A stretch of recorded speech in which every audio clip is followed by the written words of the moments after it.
Hi friends, এখন আমার কাছে এসছে মনীন্দ্রচন্দ্র কলেজের, তাই তো? মনীন্দ্রচন্দ্র কলেজের ওরা একটা প্রজেক্টের জন্য এখানে এসছে, জার্নালিজমের জন্যে। তাই ওদের থেকে আমি কিছু জানতে চাই, মানে ওরা অ্যাকচুয়ালি করবেটা কি, তার জন্য আমি ওদেরকে কিছু প্রশ্ন করতে চাই। বলো কোয়েশ্চেনটা করুন। না কোশ্চেন বলো, তোমরা কি মানে আজকে কুমোরটুলিতে কেন? আমাদেরকে কলেজ দিয়ে টাস্ক দেওয়া হয়েছে যে পিটিসি করতে, কিন্তু কোনো টপিক দেওয়া হয়নি। আমাদের টপিক হলো দুর্গাপুজোতে কুমোরটুলি। এই যে দুর্গাপুজো আসছে, এই যে এক্সাইটমেন্ট, কারণ বাঙালিদের সবথেকে বড় পুজো হচ্ছে দুর্গাপুজো। আর দুর্গাপুজো মাত্র কিছু দিন বাকি, মানে less than 100 days। 100 days না, 100 days-ও বাকি নেই। less than 100 days কেন বলছি, অ্যাকচুয়ালি অনেক সুজিত বোসের ঠাকুর যে মহলার আগে ওপেনিং হয়ে যাচ্ছে। অ্যাকচুয়ালি তো ঠাকুর তো ওপেনিং শুরু হয়ে যাচ্ছে বিভিন্ন জায়গায়, বড় বড় পুজো, বিগ বাজেটের যেগুলো পুজো, 50 লাখ 60 লাখ 1 কোটি 1.5 কোটি টাকার যে পুজোগুলো, সেগুলো কিন্তু মহলার আগের থেকে আগে আমাদের সময় ছিল কিন্তু পুজো হচ্ছে 4 দিনের, এখন পুজো হয়ে গেছে 10 দিনের। এখন 10 দিনে, কেননা দ্বিতীয়া থেকে আমি দেখি গাড়ি বেরিয়ে পড়ে।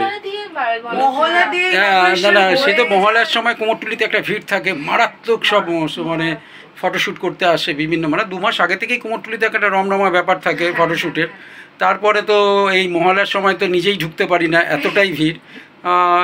লাস্ট ইয়ার পুলিশ এসেছিলো, তারপরে কিছু করা ছিল না, পুলিশ এসে ব্যারিকেড করে দিয়েছিল, মানে এতটাই ভিড়, কেননা দুর্গা ঠাকুরই যেতে পারছে না ভিড়ের জন্য। তার জন্য আমরা কাস্টমারকে বলে দিই সকালবেলা কেউ আসবে না, যদি আসতে হয় রাতে। এইটাই হলো ব্যাপার। এবার তোমাদের ব্যাপারগুলো কি, অ্যাকচুয়ালি তোমরা কোথায় এগিয়ে নিয়ে যেতে চাইছো এই জার্নালিজমের ব্যাপারটা?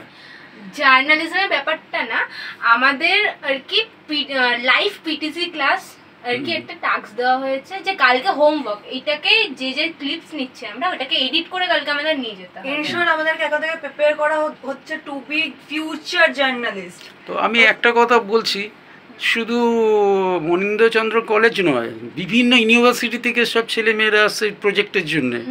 হঠাৎ কেন কুমোরটুলির ওপর ওদের এত বেশি আগ্রহ? এবং কুমোরটুলি তো সেন্টার অফ অ্যাট্রাকশন, ওই জন্য। আর পুজো আসছে বলে সেটাও একটা খুব বড় ব্যাপার। মানে অ্যাকচুয়ালি আমি যেটা জানি, মানে কলকাতা মানেই কুমোরটুলি, আর কুমোরটুলি ছাড়া কিন্তু সবই অসম্পূর্ণ, সম্পূর্ণ নয়। আর সাউথ ক্যালকাটায় এই যে কুমোরটুলি যে এত মানে পুরনো ঐতিহ্যগুলো যেগুলো বজায় রেখেছে, সাউথ ক্যালকাটায় কিচ্ছু নেই, সব ভেঙে ঠেঙে দিয়ে পুরো এখন মাল্টি স্টোরি বিল্ডিং হয়ে গেছে। কিন্তু এই যে আজকে যে পুরনো যে ঐতিহ্যটা আছে বলেই কিন্তু বিভিন্ন টলিউড বলিউড থেকে এত শুটিং হয় কুমোরটুলিতে। এই যে 500-600 বছরের যে আমাদের যে মানে বাড়িগুলো আছে, ওই বাড়ির ভেতরে কিন্তু শুটিং হচ্ছে, এখনও শুটিং হচ্ছে। কিন্তু এখন তো আমাদের এখানে তো কোনো বিল্ডিংও নেই সেরকম, মানে যাদের 500 বছরের পুরনো সাবিকিয়ানাটা রয়েছে, সেটা রয়েছে। যার জন্য একটা জিনিস, এই বাগবাজারে কিন্তু সেই সাবিকিয়ানা 105 বছরে পূর্ণ হবে এবার। 105 বছরে কিন্তু ওদের কিন্তু সাবিকি প্রতিমা, সাবিকি প্রতিমা। ওরা কিন্তু এখনও কিন্তু প্রতিমাকে চেঞ্জ করেনি, সেই এক ধাঁচের হয়ে রয়েছে। নিশ্চয়ই তোমরা এই ঠাকুরটাকে দেখতে যাও, মারাত্মক ভিড়, কিন্তু ওই একভাবেই আছে। মানে আগে যারা ঠাকুর দেওয়া বাবা ছেলেরা করছে কিন্তু একভাবেই কিন্তু। আর তুমি কি বলবে? যদি বলা যায় এই কুমোরটুলির সাথেই খুব সম্পর্কিত কিন্তু বাগবাজার, মানে কুমোরটুলি এলে কুমোরটুলি পার্ক বলুন, কুমোরটুলি সার্বজনীন বলুন, তারপর কেউ বাগবাজার সার্বজনীন দেখবে না এটা কোনোবার কেউ পুজোতে করেনি। নর্থ কলকাতা বলতে সবার আগে যে বাগবাজার থেকে শুরু করে কুমোরটুলি, তারপর আইডিটলা, আমি নিচে আইডিটলার সাথে আমি আইডিটলার সাথে বুঝতে পেরেছি। আইডিটলা কারণ আগে আমার বাবা আইডিটলা ঠাকুর দিয়েছিল, আইডিটলা সার্বজনীন, বেনিয়াটলা, আইডিটলা। একবার তুমি তখন বোধহয় জন্মাওনি, তখন আমার বাবা ঠাকুর দিয়েছিল, সেই আগুনটা আগুন লেগে যায়। সেটা দেখবে তোমাদের যে যারা নাকি সিনিয়ররা আছে তাদেরকে জিজ্ঞেস করে দেখবে যে একবার কি আগুন লেগেছিল।